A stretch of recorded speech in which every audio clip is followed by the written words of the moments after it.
चलो क्वेश्चन लिखो। If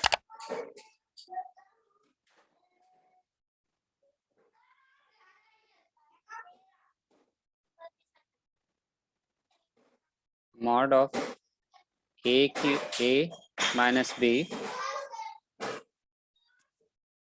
if mod of a minus b equals √2। अब ये देख रहे हो ना, ए कैप है और ये बी कैप है। यदि ये कैप है मतलब ये कैसे वेक्टर होंगे? ऑब्वियसली यूनिट वेक्टर्स होंगे। mod of a cap minus b cap equals √2, then find the value of a cap plus √3 b cap, then find the value of a cap plus √3 b cap। इसका value कितना होगा?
आया किसी का?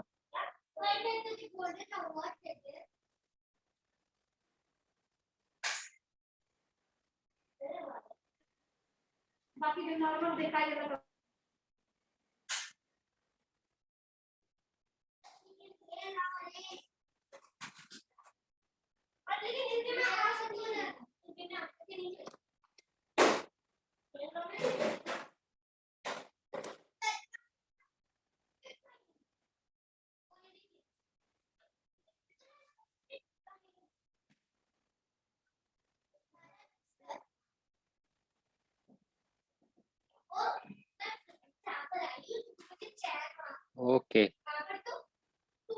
सोनाक्षी,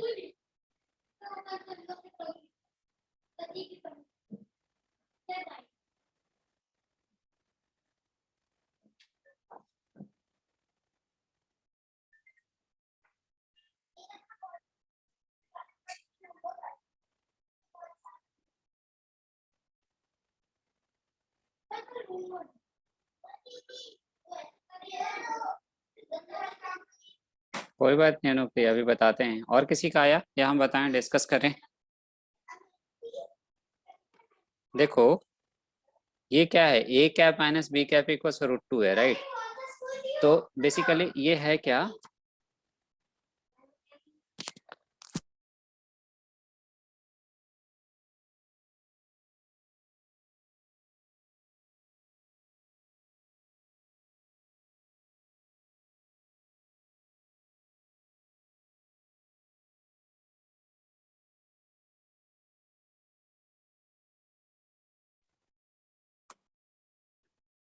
ये देखो ये है क्या, ये दो वेक्टर का डिफरेंस है ना, सब्ट्रैक्शन है ना। तो बताओ क्या होता है?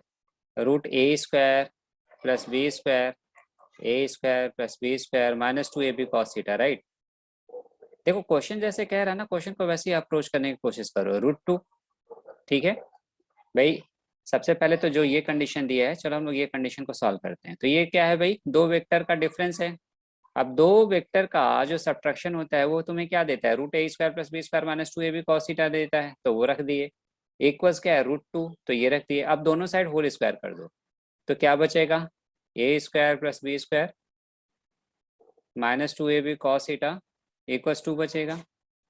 अब देखो a और b का वैल्यू क्या है? 1 1 है ना, तो 1 plus 1 minus 2 into 1 cos theta equals 2। तो देखो 1 प्लस 1 2 है, 2 और 2 कैंसिल, तो -2 cos थीटा इक्वल्स व्हाट 0, तो cos थीटा इक्वल्स व्हाट 0, है ना। इसका मतलब थीटा इक्वल्स कितना हो गया, π/2 हो गया। मतलब ए कैप और बी कैप के बीच का जो एंगल है वो कितना है भाई, π/2 है। ठीक है, अब देखो इसका वैल्यू कह रहा निकालने को, तो देखो इसका क्या हो जाएगा, ये एडिशन है ना, तो बताओ क्या होता है, a प्लस बी का यदि तुम एडिशन निकालते हो तो क्या देता है, a square plus sir B A square. की ए स्क्वायर की वैल्यू 1 कैसे हो गई? a यूनिट वेक्टर है ना बेटा, देखो a कैप लगा है, तो a कैप का मतलब इसका मॉड कितना होगा, 1 होगा। Okay sir. सिमिलरली इसकी बात करें यदि हम लोग, तो ये क्या मिलेगा तुम्हें, a स्क्वायर प्लस √3b का whole square plus 2 into a into √3b cos theta, यही होता है ना, a square plus B square plus 2ab cos theta. अब देखो a स्क्वायर का मैग्नीट्यूड कितना होगा 1, प्लस √3 का होल स्क्वायर करोगे तो 3 होगा, और b स्क्वायर का वैल्यू क्या होगा इंटू 1, प्लस कॉस थीटा कितना है भाई, कॉस थीटा 0 आ रहा है, तो ये पूरा वैल्यू 0 हो जाएगा, यानी ये 0 मिल गया। क्या मिला, √4 कितना आ गया, 2 आ गया। ये समझा सबको, पीयूष आया ये, yes sir. Karanveer, yes sir. Prasiddh, sir आप और एक बार बताएंगे? सलोनी समझाइए, सलोनी। Yes sir. तो मैथ्स का क्लास क्यों नहीं अटेंड किया आज, ठीक है। अच्छा देर से आई थी क्या। Yes sir. संस्कृति समझाइए, संस्कृति। देखो प्रसिद्ध, ये क्या कंडीशन दे रहा है कि दो वेक्टर का सब्ट्रैक्शन है इक्वल्स √2, प्रसिद्ध यही बोल रहा ना ये। Yes sir. तो देखो दो वेक्टर का जो डिफरेंस होता है उसका मैग्नीट्यूड क्या होता है, √a² plus b square minus 2ab cos theta, यही होता है ना। Yes sir. तो देखो क्या मिलेगा तुम्हें, √a का मैग्नीट्यूड a² प्लस b का magnitude b square minus 2ab cos theta equals √2। Yes sir. अब देखो दोनों साइड होल स्क्वायर करते हैं, कर दिया, तो यहाँ से क्या बचेगा, a² plus b square minus 2ab cos theta equals 2, ये स्टेप समझा।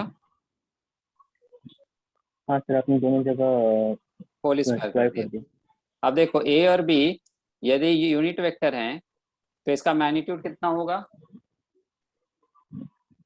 यूनिट वेक्टर तो 1 हो जाएगा। 1 होगा, तो a का वैल्यू क्या रखेंगे, 1 रखेंगे, सिमिलरली b का भी क्या रखेंगे, 1 रखेंगे। अब इसको सॉल्व कर लिया तो cos थीटा 0 आ गया, ये समझा।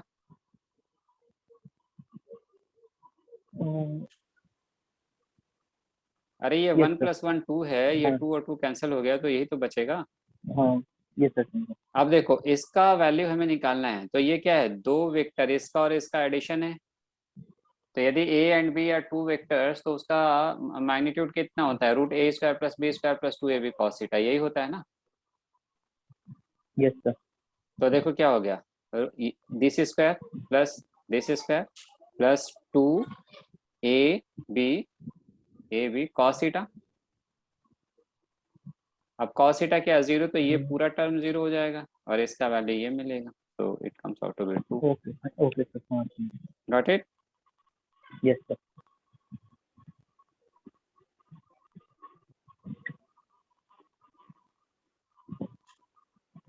नेक्स्ट क्वेश्चन बोलें, लिख लिया सबने। Yes sir. Plus sine square theta क्या होता है?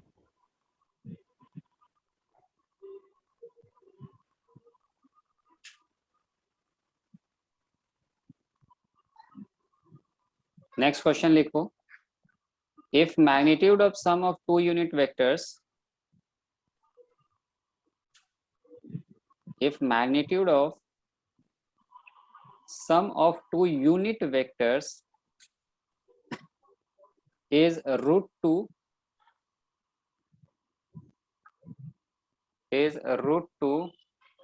then find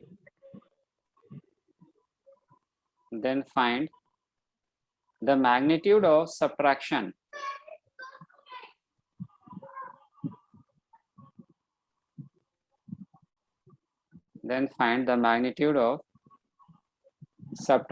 of these two vectors, of these two unit vectors.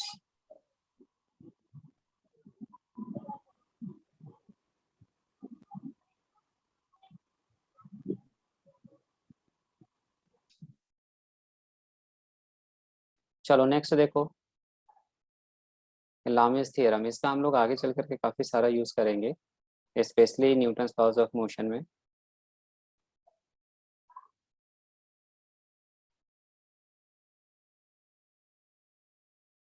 लामिस theorem, देखो क्या होता है ये लामिस थ्योरम। सपोज करो किसी एक पॉइंट से 3 वेक्टर्स निकल रहे हैं, A vector, this is B vector and this is C vector. ये क्या है भाई? सर आपने थ्योरम का नाम क्या बोला? लामिस थ्योरम। नहीं समझा? स्पेलिंग समझ नहीं आया। LAMIS लामिस theorem. देखो ये क्या है, सपोज करो देयर आर 3 वेक्टर्स, ये वेक्टर ए है, ये वेक्टर बी, ये वेक्टर सी। ए के सामने का एंगल अल्फा है, बी के सामने का एंगल बीटा है और सी के सामने का एंगल गामा है। कुछ ऐसा कंडीशन है, ए के सामने का एंगल अल्फा, बी के सामने का एंगल बीटा, सी के सामने का एंगल गामा है। ठीक है, तो इनका रिलेशन होता है A upon sine alpha equals B upon sine beta equals C upon sine gamma. Maths वाले बच्चे इसको प्रूव भी करेंगे, फिजिक्स में इसकी कोई नीड नहीं है प्रूफ की। तो ये इनके बीच का रिलेशन होता है।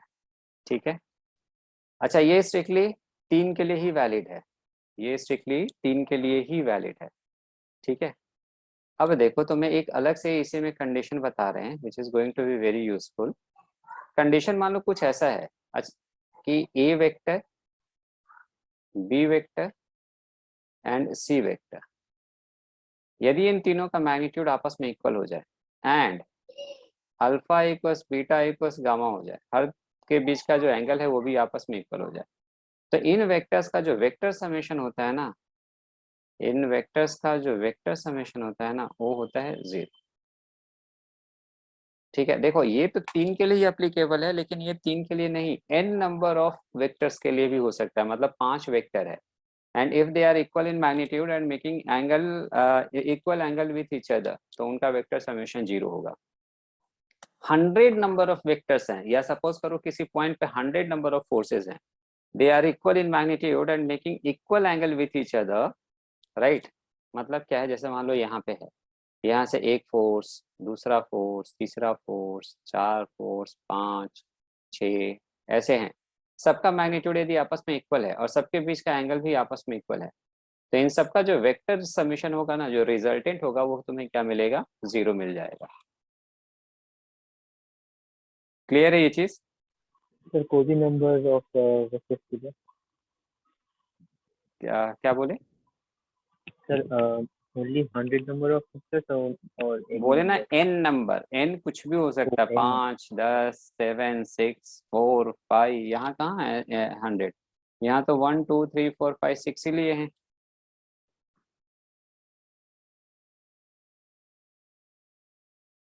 कितने भी नंबर ऑफ वेक्टर्स के लिए हो सकता है, but 2 conditions must be satisfied. पहला, सबका मैग्नीट्यूड आपस में इक्वल हो, दूसरा हर 2 के बीच का एंगल भी आपस में इक्वल हो। Clear?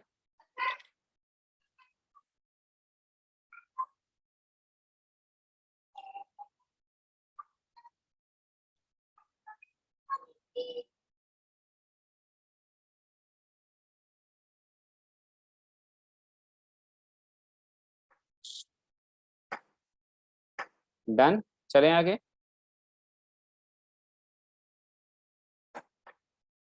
Yes, sir. Yes, sir.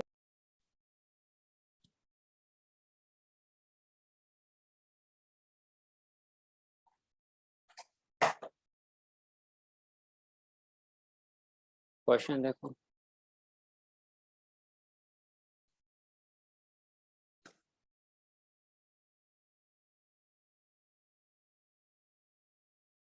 ये ना एक पॉइंट पे दो फोर्स हैं, इसका वैल्यू 10 न्यूटन है, इनके बीच का एंगल 90 डिग्री है, इनके बीच का एंगल 120 डिग्री है, राइट।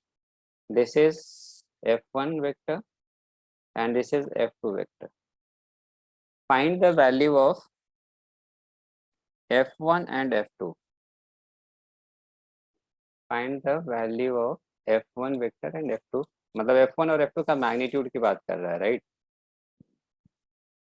F1 और F2 के मैग्नीट्यूड की बात कर रहा है।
आया?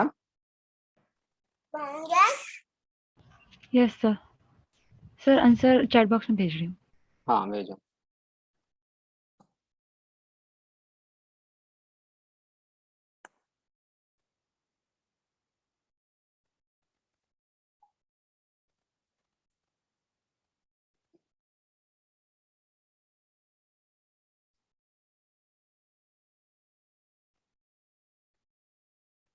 ओके, देखो और किसी का आया? अनुप्रिया तुम्हारा आया? Sir solving but the concept आ गया समझ में, बस कर रहे हैं क्वेश्चन। ओके, सलोनी तुम्हारा?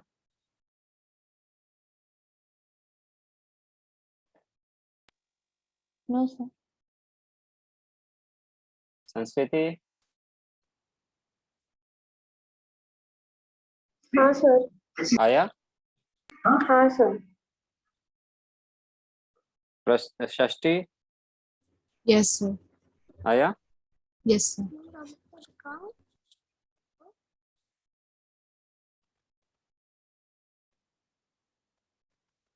देखो क्या करेंगे, दिस अपॉन इसके सामने का एंगल, ये 90 डिग्री है, ये 120 डिग्री है, तो ये कितना बचा?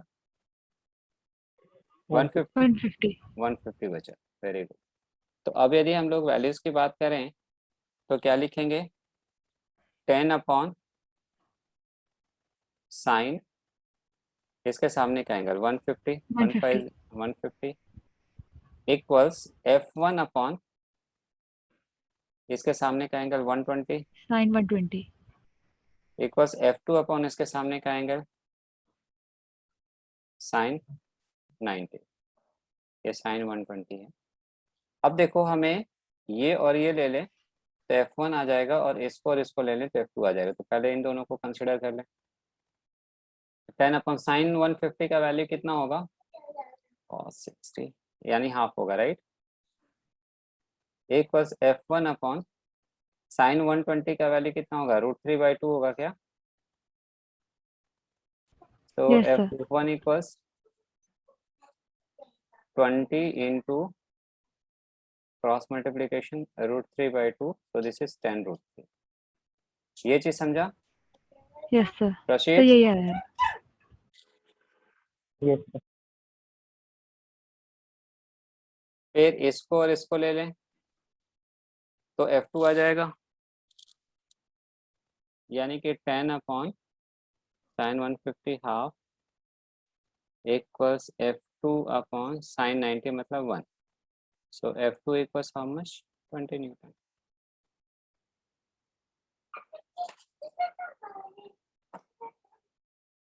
क्लियर है ये चीज? अनुप्रिया, Yes, ये sir. समझा? Yes sir. संस्कृति, यही आया था क्या तुम्हारा आंसर? सर स्टार्टिंग में गलत आया था, इनमें यही आया। नेक्स्ट क्वेश्चन लिखो।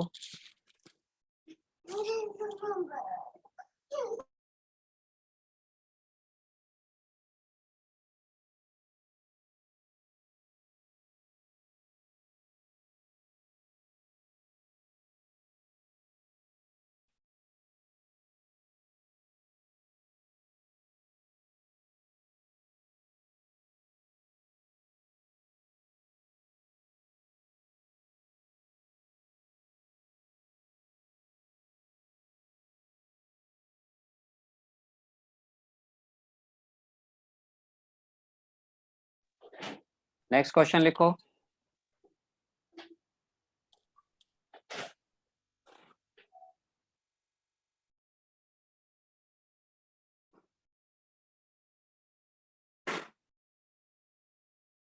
uh, 15 number of forces, 15 forces of equal magnitude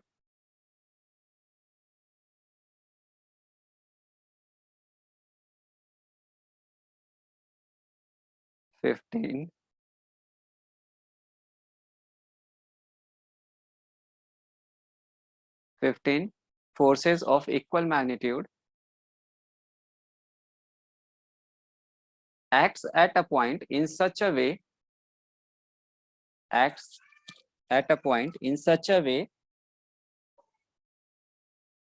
angle between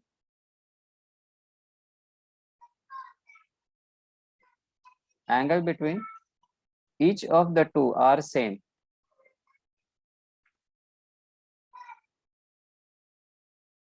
Angle between each of the two are the same. Find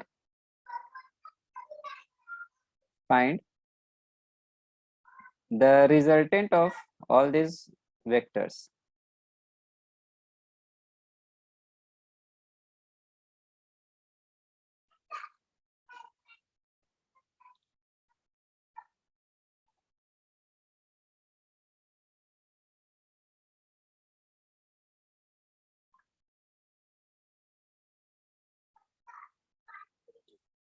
sir zero.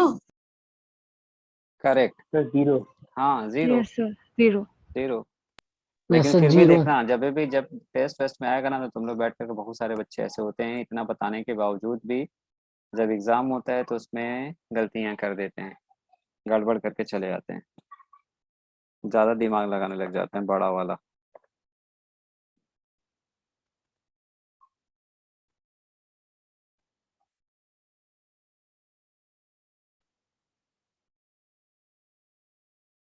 देखो, एक कंडीशन लिख लो।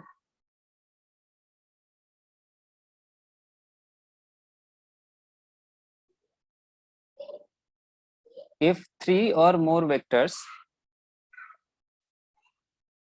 if 3 or more vectors form sides of a triangle or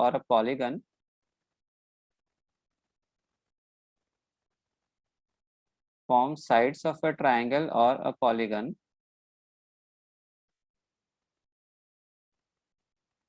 then their vector summation is 0. Then their vector summation is 0.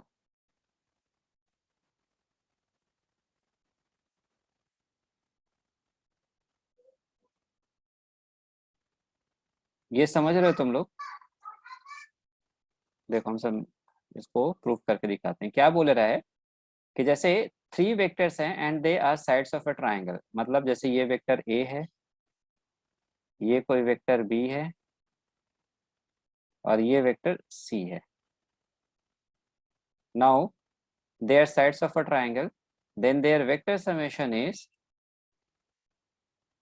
how much? 0. कैसे? देखो यदि हम लोग ए vector में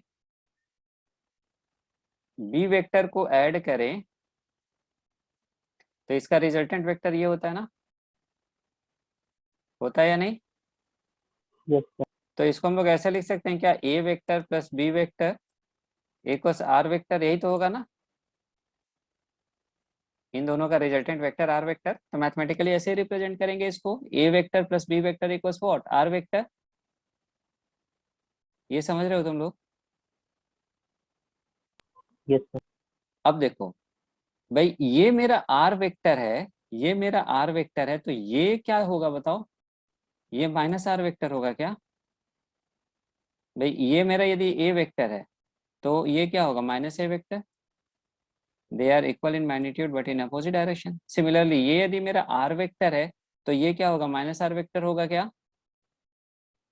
Yes, बोलो। sir. अब देखो यदि हम r को लेफ्ट साइड में लेकर के आ जाएं, so this can be written as A vector plus B vector plus minus R vector equal 0। ऐसे लिख सकते हैं इसको। क्या हम इसको ऐसे लिख सकते हैं? हाँ या ना? Yes, sir. अब देखो ये जो माइनस आर वेक्टर है और ये जो सी वेक्टर है, दोनों सेम ही तो है ना, दोनों सेम ही तो है ना, यानी हम माइनस आर वेक्टर को सी वेक्टर लिख सकते हैं ना। So A vector plus B vector plus C vector equals what, 0।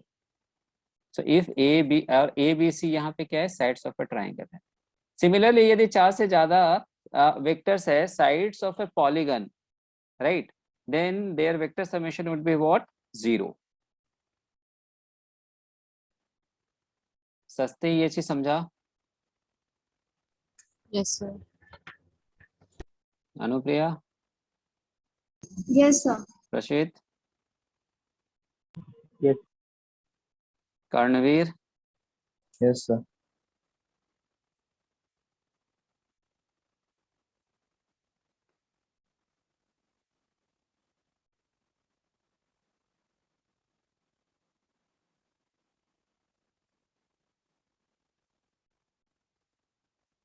चलो अब हम लोग आते हैं मल्टीप्लिकेशन ऑफ वेक्टर्स पे।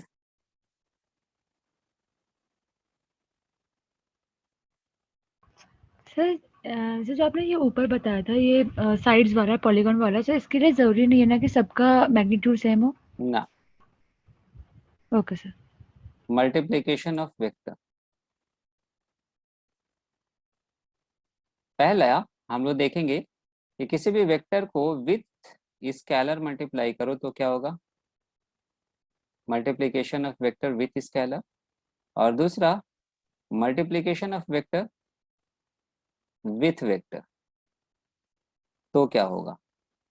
अब देखो यदि किसी वेक्टर को वेक्टर के साथ मल्टीप्लाई करेंगे, देखो तो इसका अगेन वेक्टर को वेक्टर के साथ मल्टीप्लाई करने का ना 2 मेथड होता है। One is called as dot product और this is also called as scalar product.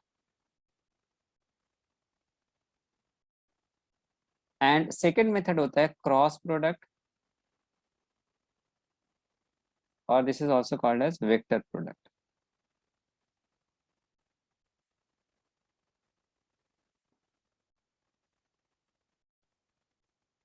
ठीक है, मल्टीप्लीकेशन ऑफ वेक्टर का दो तरीका होगा। जब किसी वेक्टर को किसी स्केलर के साथ मल्टीप्लाई करेंगे तब क्या होगा, किसी वेक्टर को वेक्टर के साथ मल्टीप्लाई करेंगे।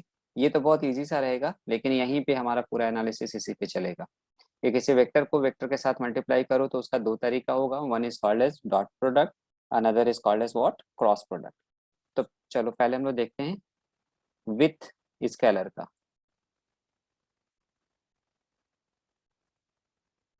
जैसे सपोज करो ये कोई वेक्टर ए है, ये क्या है, वेक्टर ए है, और इसको हम लोग किसी कांस्टेंट के साथ मल्टीप्लाई कर दें, राइट।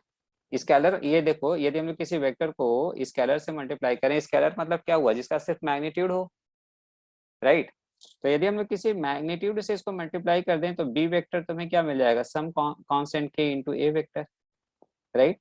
तो क्या होगा, डायरेक्शन रिमेन्स सेम, है ना, केवल मैग्नीट्यूड चेंज हो जाएगा।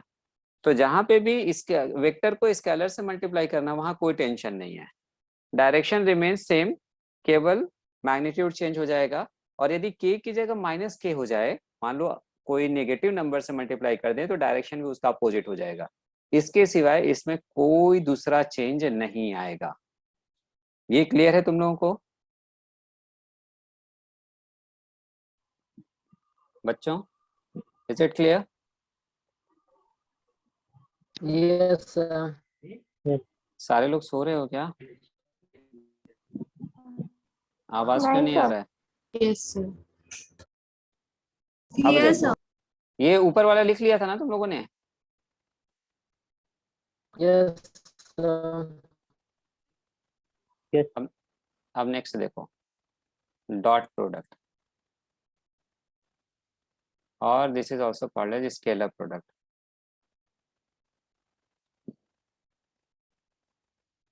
डॉट प्रोडक्ट और स्केलर प्रोडक्ट, ये होता क्या है, देखो। जैसे सपोज करो ये कोई वेक्टर ए है और ये कोई वेक्टर बी है, उनके बीच का कोई एंगल थीटा है। ये वेक्टर ए, ये वेक्टर बी, और इनके बीच का एंगल कितना है, विद थीटा है, राइट। तो देखो, डॉट प्रोडक्ट या स्केलर प्रोडक्ट को हम लोग कैसे डिफाइन करते हैं, मैथमेटिकली पहले हम लोग देखेंगे कि मैथमेटिकल डेफिनेशन इसका क्या है। Mathematically it is defined as A, dot के लिए ऐसे डॉट लगाएंगे, बी, ये हमेशा डॉट लगाएंगे तभी पता चलेगा ये डॉट प्रोडक्ट है। A dot B equals mod of A mod of B cos theta, where theta is angle between vector A and vector B, where theta is angle between vector A and vector B. Is it clear? इसके आगे की कहानी, दो vector का dot product always gives a scalar quantity. क्या बोला, dot product of two vectors gives scalar quantity. Scalar quantity. This is the reason it is also known as what, scalar product. For example, force कैसा quantity है सस्ती? Yes, sir. Force कैसा quantity है? Vector. Vector. Dot displacement कैसा quantity है? Scalar. Vector. Displacement is also a vector quantity. यहाँ हम S vector displacement लिख रहे हैं, तो F dot S it gives you a physical quantity that is called as work, right. और work कैसा क्वांटिटी है? स्केलर क्वांटिटी है, ठीक है। सिमिलरली फोर्स एक वेक्टर क्वांटिटी, वेलोसिटी एक वेक्टर क्वांटिटी, इन दोनों का डॉट प्रोडक्ट तुम्हें क्या देता है? Power, which is a scalar quantity, ठीक है। तो दो वेक्टर का डॉट प्रोडक्ट हमेशा कैसा फिजिकल क्वांटिटी देगा? स्केलर क्वांटिटी देगा। इसीलिए हम लोग और क्या इसको क्या बोले रहे हैं? स्केलर प्रोडक्ट बोले रहे हैं। ये चीज समझा तुम लोगों को? Yes, sir. इसको लिख लिया, इसको लिख लिया तुम लोगों ने? Yes, sir. अब देखो, ये तो था इसका मैथमेटिकल डेफिनेशन, है ना। अब हम लोग इसका देखेंगे ज्योमेट्रिकल रिप्रेजेंटेशन, ज्योमेट्रिकली हम लोग इसको कैसे रिप्रेजेंट करते हैं। ज्योमेट्रिकल डेफिनेशन इसका क्या है? जियोमेट्रिकल डेफिनेशन, देखो हम लोग मैथमेटिकली क्या देखे भाई, ए डॉट बी इक्वल्स क्या है, mod of A mod of B cos theta. तो ये क्या है, ए का मैग्नीट्यूड, ये क्या है, बी का मैग्नीट्यूड। तो this can simply be written as A B cos theta. अब ये देखो, जो हम लोग इसको ज्योमेट्रिकल लिख रहे हैं, this is vector A, this is vector B, ठीक, इनके बीच का एंगल थीटा। अब एक बात बताओ, जैसे हम यहाँ से यदि परपेंडिकुलर ड्रॉप कर दें, ये सपोज करो O है, ये सपोज करो P है, ये सपोज करो Q है, तो इस OP का इस डायरेक्शन में कंपोनेंट संस्कृति बताओ क्या होगा? संस्कृति, हाँ सर। OP का इसके डायरेक्शन में ए मतलब B का A के डायरेक्शन में कंपोनेंट क्या होगा? B का इधर कंपोनेंट कितना होगा?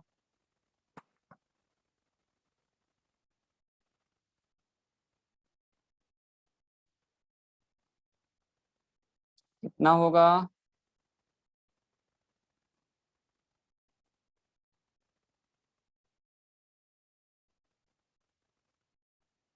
ये x एक्सिस, ये y एक्सिस, ये वेक्टर A है, ये एंगल थीटा, तो इस डायरेक्शन में A का कंपोनेंट कितना होगा?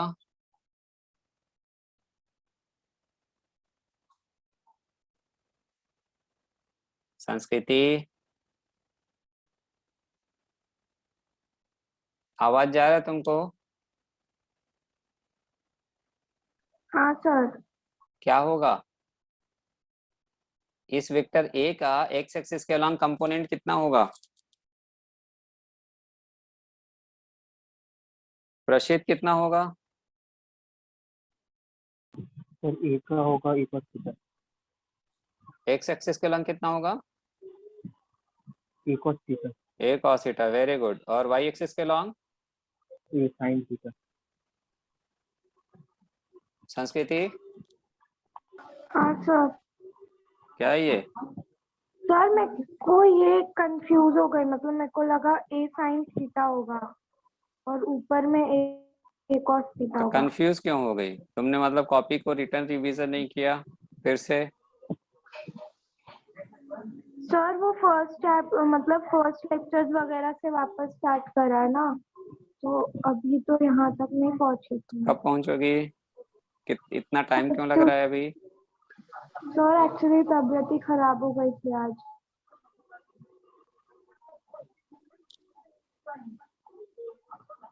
तो इस B का इसके डायरेक्शन में कंपोनेंट कितना होगा? B cos theta. तो बेसिकली देखो, ये हमें क्या दिख रहा है, एक A दिख रहा है, दूसरा B cos थीटा दिख रहा है, राइट। यानी कि ये दो चीज का मल्टीप्लीकेशन है। ये जो A डॉट बी है, ये A डॉट बी बेसिकली है क्या? A डॉट बी है दो का मल्टीप्लीकेशन। कौन कौन दो? One of the vector and component of another vector in the direction of first vector. B cos theta क्या है? B का कंपोनेंट किसकी डायरेक्शन में? A के डायरेक्शन में कंपोनेंट। ये चीज समझ में आया तुम लोगों को? प्रशित ये चीज और एक बार रिपीट सर, और एक बार रिपीट कीजिए। देखो, ये मॉड ऑफ A का मतलब A, मॉड ऑफ B का मतलब B, B cos थीटा। अब हम इसको ऐसा लिख दिए कि A into B cos theta.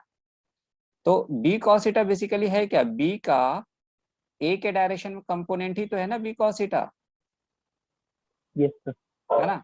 यानी देखो, ये दो का मल्टीप्लीकेशन है, ये दो चीजों का मल्टीप्लीकेशन है। पहला कौन है? One of the vector, and दूसरा कौन है? Component of another vector in the direction of first vector. है या नहीं? Okay sir. अनुप्रिया ये चीज समझा? Yes sir. Shashthi? Yes sir. तो ये तुम लोगों को होपफुली बिल्कुल ज्योमेट्रिकल डेफिनेशन क्या है इसका ये क्लियर हो गया होगा, राइट।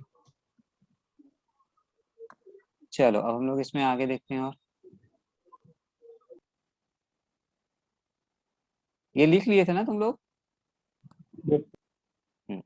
अब देखो, मान लो जैसे हम लोग ये लिखें ए डॉट ए डॉट ए का मतलब क्या हुआ, ये ए वेक्टर और इसी का इसके साथ हम लोग डॉट प्रोडक्ट ले रहे हैं, तो ये क्या हो जाएगा, mod of A cos A और ए के बीच का एंगल कितना होगा, ऑब्वियसली 0 डिग्री। कॉस 0 कितना होता है 1, तो ये तुम्हें क्या मिल जाएगा, मॉड ऑफ ए का स्क्वायर। तो ए डॉट ए क्या होगा, मॉड ऑफ ए का स्क्वायर होगा। ये क्लियर है तुम लोगों को, है या नहीं? तो बी कॉस थीटा ए कॉस थीटा कैसे हो गया क्या सर? ए डॉट भी क्या होता है, ए भी कॉस थीटा ही है ना, यस सर। तो बी भी ए ही हो गया। बी भी कौन है, ए ही है, इसलिए बी का वैल्यू भी क्या लिख दिया, ए ही लिख दिया। सिंपली हम क्या बोल रहे हैं, ए डॉट ए का वैल्यू निकालने को कि ए डॉट ए होता क्या है, हम ये जानना चाहते हैं। तो क्या करेंगे, ए डॉट ए लिखेंगे, that is mod of A cos, भाई ए और ए के बीच का एंगल कितना होगा 0, तो ये 0 लिख दिया, कॉस 0। अब कॉस 0 क्या होता है, 1 होता है, तो ये अपनी जगह पे ये क्या मिल जाएगा, मॉड ऑफ ए का स्क्वायर मिल जाएगा। क्लियर है तुम लोग को? इसमें किसी को भी डाउट हो तो बोलो। संस्कृति ये क्लियर है? सर ए का ए इक्वल टू बी कैसे हुआ? क्या? A vector equal to B vector कैसे हुआ? अरे वही कह रहे हैं भाई, कैसे होगा से नहीं है, हम कह रहे हैं कि A vector into A vector, ए और ए का हम डॉट प्रोडक्ट निकालना चाह रहे हैं। ओके। ए के साथ ए का ही डॉट प्रोडक्ट निकालना चाह रहे हैं, तो क्या लिखेंगे, ए डॉट ए ही लिखेंगे ना। यस।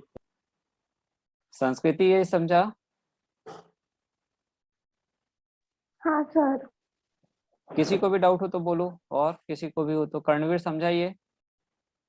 Yes sir. चलो इसके आगे हम लोग देखते हैं। भाई हम लोगों के पास जो रिजल्ट है वो क्या है, A dot B equals mod of A mod of B cos theta. अब देखो केस 1 लिया, थीटा इक्वल 0 डिग्री, थीटा यदि 0 डिग्री है तो ए डॉट बी तुम्हें क्या मिलेगा, mod of A mod of B cos 0, और कॉस 0 का वैल्यू कितना होता है 1, तो ये तुम्हें क्या मिल जाएगा, ए इंटू बी मिल जाएगा।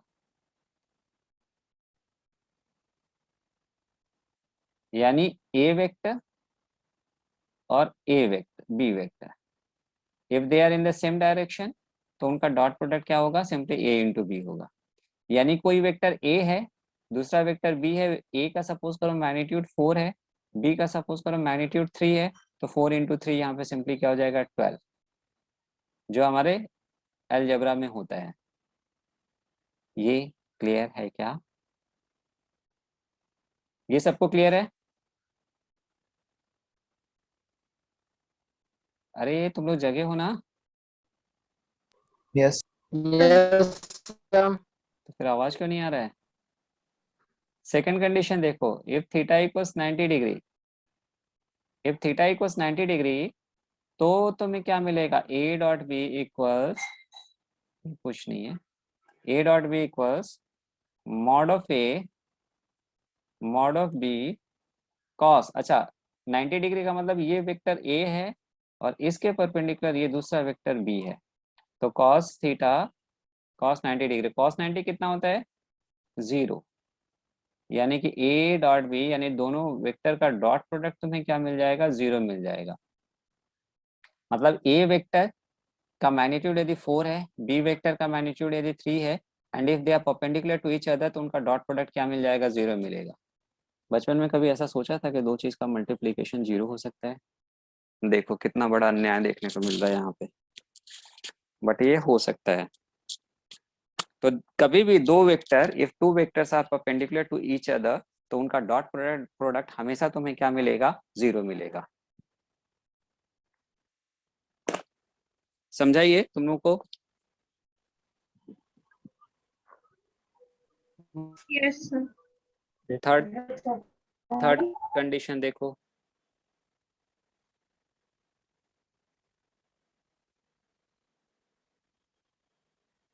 इफ थीटा इक्वल्स 180 डिग्री, मतलब एक वेक्टर ऐसे और दूसरा वेक्टर ऐसे,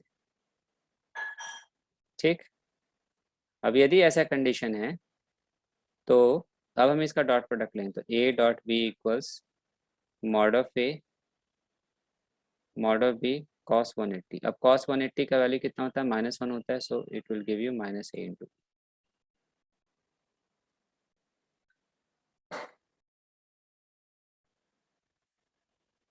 क्लियर है ये चीज तुम लोग को? Yes. Midfield like different. लिख लिए?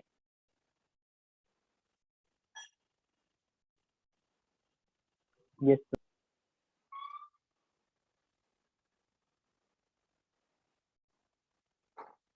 अब आगे देखो।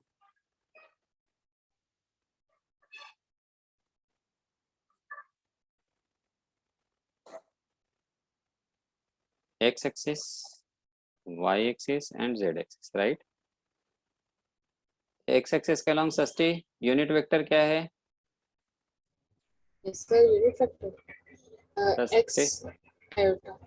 हाँ x आयोटा। i आयोटा ना। यस और y एक्सिस के along sir j iota. j cap. z axis के along k cap. k cap. अब देखो, यदि हम लोग i डॉट i निकालें तो ये तुम्हें क्या मिलेगा? Mod of i cos 0। अब देखो i एक यूनिट वेक्टर है, i कैप एक यूनिट वेक्टर है, तो इसका मॉड क्या मिलेगा? 1 इंटू 1 और cos 0 इज 1, तो ये क्या मिल जाएगा? 1। सिमिलरली j डॉट j और k डॉट k भी क्या होंगे? 1 होंगे। यानी मेरे लिए एक रिजल्ट है यहाँ पे, i dot i equals j dot j equals k dot k equals 1।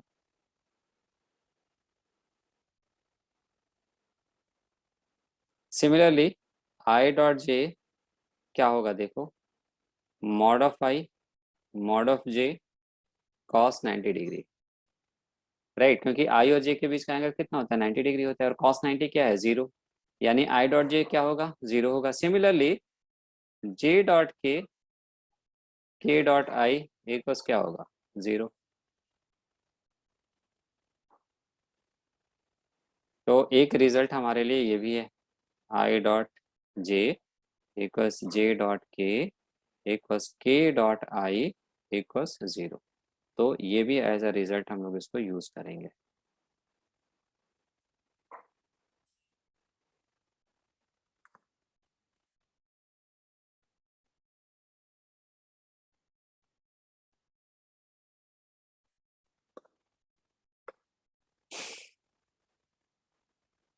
Is it clear to everyone?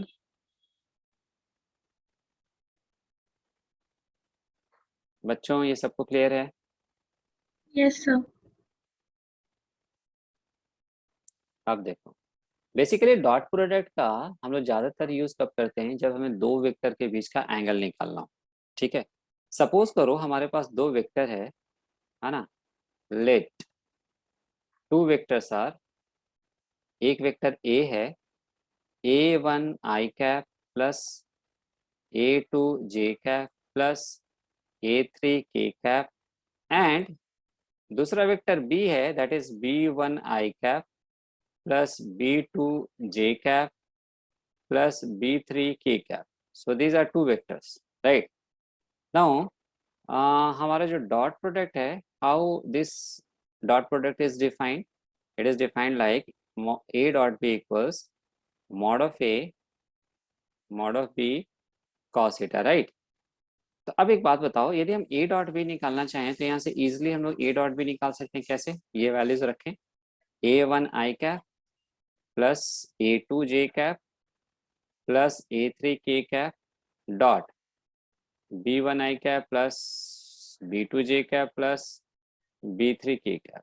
अब आगे देखो, i डॉट i क्या है? i डॉट i देखो, पहले तो इसका तीनों के साथ डॉट प्रोडक्ट लेंगे, राइट। फिर इसका तीनों के साथ डॉट प्रोडक्ट लेंगे, फिर इसका तीनों के साथ डॉट प्रोडक्ट लेंगे। ये चीज समझ रहे हो, जैसे सिंपल मल्टीप्लिकेशन करते हैं। Yes, sir. तो एक बात बताओ पीयूष, i डॉट i कितना होगा? 1 1। तो क्या बचेगा मेरे पास? a1 इंटू b1 बचेगा। A1 B1. Yes, sir. i dot j क्या होगा? 0 0। Very good. i dot k क्या होगा? 0 0। j डॉट i क्या होगा? 0 0। j डॉट j क्या होगा? 1 1। तो यहाँ से क्या बचेगा मेरे पास? a2 b2 बचेगा। A2 B2. Yes, sir. j dot k क्या होगा? 0 0। k डॉट i क्या होगा? 0 very good. k dot j? 0 k dot k? 1 1। Great. A3 a3 B3 b3, तो यानी ये बचा मेरे B3. पास। ठीक। अब देखो, मॉड ऑफ a, यहाँ से यदि हम मॉड ऑफ a लिखना चाहें तो a का मैग्नीट्यूड क्या होगा? a का मैग्नीट्यूड होगा i के कोफिशिएंट का square, that is a1 square, plus j के कोफिशिएंट का square, that is a2 square, plus k के कोफिशिएंट का square, that is a3 square. Similarly b का मैग्नीट्यूड निकालना चाहें तो ये तुम्हें क्या मिलेगा? i के कोफिशिएंट का square b1 square, plus j का b2 स्क्वायर, प्लस k का b3 स्क्वायर। ये चीज समझा क्या? तो अब देखो यहाँ से cos थीटा इक्वल्स क्या होगा? cos थीटा इक्वल्स होगा a dot b upon mod of a mod of b। तो इसका वैल्यू क्या होगा? a1 b1 plus a2 b2 plus a3 b3 upon root over a1 square plus a2 square plus a3 square root over b1 square plus b2 square plus b3 square. ये मिल जाएगा cos theta का value. cos theta मतलब दो vector के बीच का angle. तुम में से किसी को भी किसी भी स्टेप में डाउट हो तो बोलो।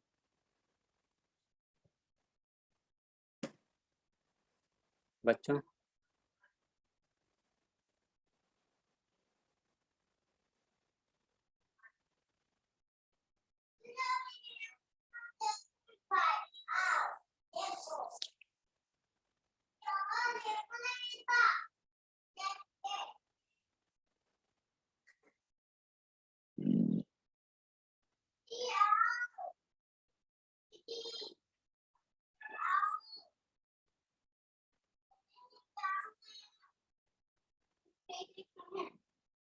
बच्चों हुआ done?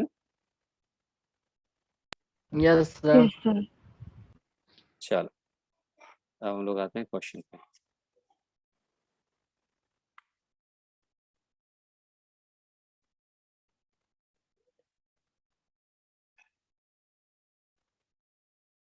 If a vector equals 2i cap minus j cap plus 3k cap and b vector equals minus I cap plus 3j cap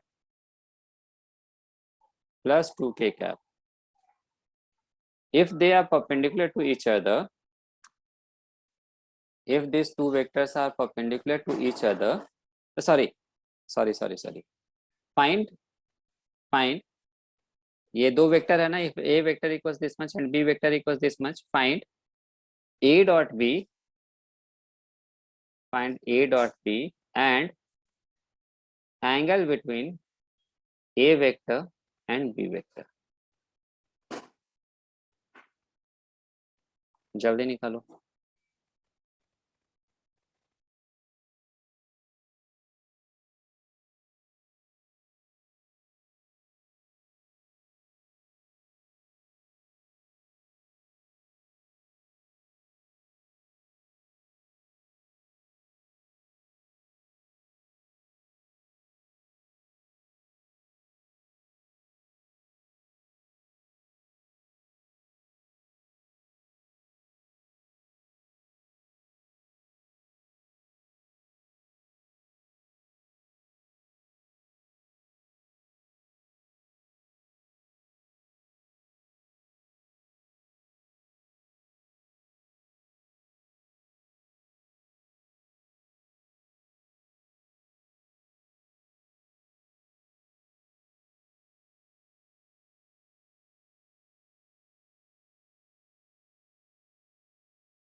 sir done.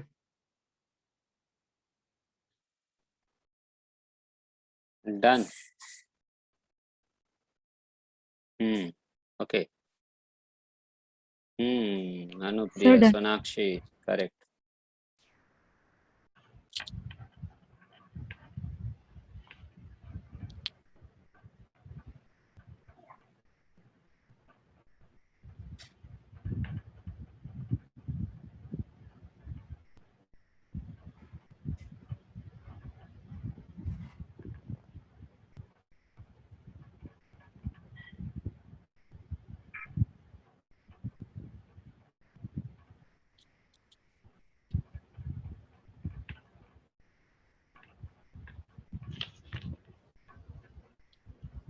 और बाकी लोगों का आया?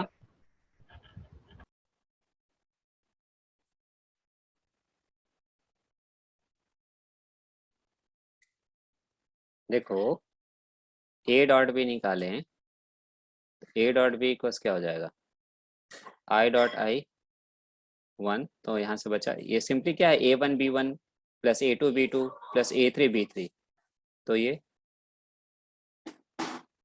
प्लस -1 इंटू, सॉरी ये 2 है ना, 2 into -1 plus -1 into 3 plus 3 into 2, तो ये क्या मिला? -2 -3 प्लस 3 2 या 6, यानी 1 आ गया।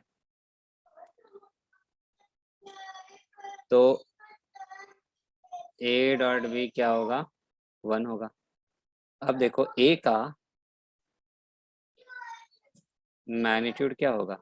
I का कोफिशिएंट का स्क्वायर 4 प्लस 1 प्लस 9 √14,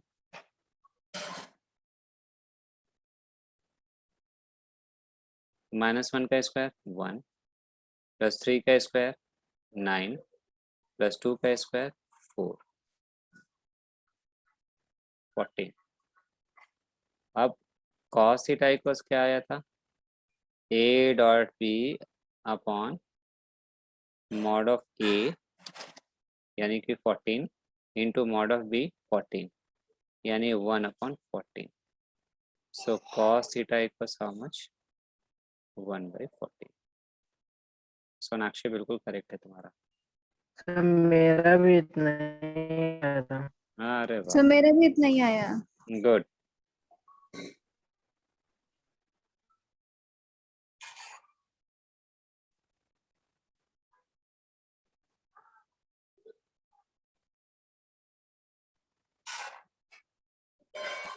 सर आप वो थोड़ा ऊपर स्क्रॉल करेंगे, उससे एक पार्ट मिस हो गया।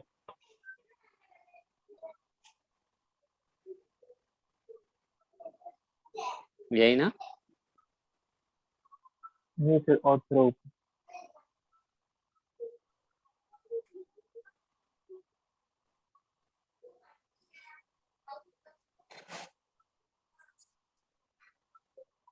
Yes sir,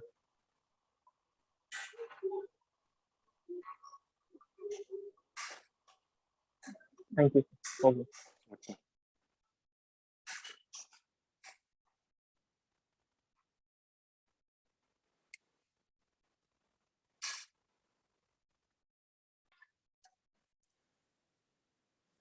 A vector equals A1 I cap plus A2 J cap plus A3 K cap and B vector equals B1 I cap plus B2 J cap plus B3 K cap. Now, if A vector is perpendicular to B vector, A vector is perpendicular to B vector, तो बताओ इसका dot product क्या होगा? 0 ना? 0. जब to yes vectors आप sir. हाँ perpendicular to each other तो उनका डॉट प्रोडक्ट 0 है। तो डॉट प्रोडक्ट में तुम्हें अब क्या मिल जाएगा? A1 B1 plus A2 B2 plus A3 B3 equals क्या मिल जाएगा? 0 मिल जाएगा। सर वो आपने क्या लिखा है इफ के आगे? A vector is perpendicular to B vector, then A dot B क्या होगा? 0 होगा। समझा? Yes sir. हाँ, तो ये हम लोग डायरेक्टली एज अ रिजल्ट भी यूज कर सकते हैं कि जो कोफिशिएंट्स हैं उनके मल्टीप्लीकेशन का समेशन क्या मिलेगा, 0 मिलेगा, राइट। Yes sir. सिमिलरली देखो, ये तो था कंडीशन ऑफ परपेंडिकुलैरिटी, राइट। अब मान लो if two vectors are parallel to each other, तब क्या होगा? If A vector is parallel to B vector, A vector और बी वेक्टर आपस में क्या है, पैरेलल हैं। एक बात बताओ, यदि ये आपस में पैरेलल हैं तो this can be written as B vector equal some constant K into A vector, ऐसा लिख सकते हैं ना, पढ़े थे ना हम लोग, देखो बोला था ना, यस सर। इसको हम लोग बाद में यूज करेंगे। If two vectors are parallel to each other तो हम क्या लिखते हैं, B vector equals K into A vector where K is some constant. अब देखो इसका वैल्यूज हम लोग लिखें तो b1 i cap plus b2 j cap plus b3 k cap equals k a1 i cap plus a2 j cap plus a3 k cap, ऐसे लिख सकते हैं। अब देखो यहाँ पे i के साथ ये कोफिशिएंट है, इसको हम लेफ्ट में लेकर आ जाएं तो इसको ऐसे लिख सकते हैं क्या, b1 minus k a1 into I cap. बताओ बच्चों, इसमें किसी को डाउट हो तो बोलो। प्रशित ये चीज समझा क्या? प्रशित सर ये क्या है, k इंटू a1 आई कैप है ना, इसको लेफ्ट में लेकर के आएंगे तो ये इधर आएगा माइनस हो जाएगा, यहाँ पे भी i है यहाँ पे भी i है, इसको कॉमन ले लिया तो मिल गया हमें b1 minus k a1 okay sir. Plus similarly ये इधर की तरफ आएगा तो this can be written as b2 माइनस k a2 j कैप, ठीक है ये चीज, प्लस b3 माइनस k a3 k cap equal 0। ये क्लियर है तुम लोग को? Yes sir. अब देखो ये सारा 0 है ना, तो मतलब ये इधर i का कोफिशिएंट देखो ये है, जबकि राइट साइड में कोफिशिएंट क्या है, 0 है। तो हम इसको ऐसा लिख सकते हैं क्या, b1 minus k a1 equal 0। क्या ये ठीक है? Yes sir. सिमिलरली इसको हम ऐसे लिख सकते हैं b2 माइनस k a2 equal 0 and b3 माइनस k a3 इक्वल 0। कर्णवीर ये चीज समझा क्या? Yes sir.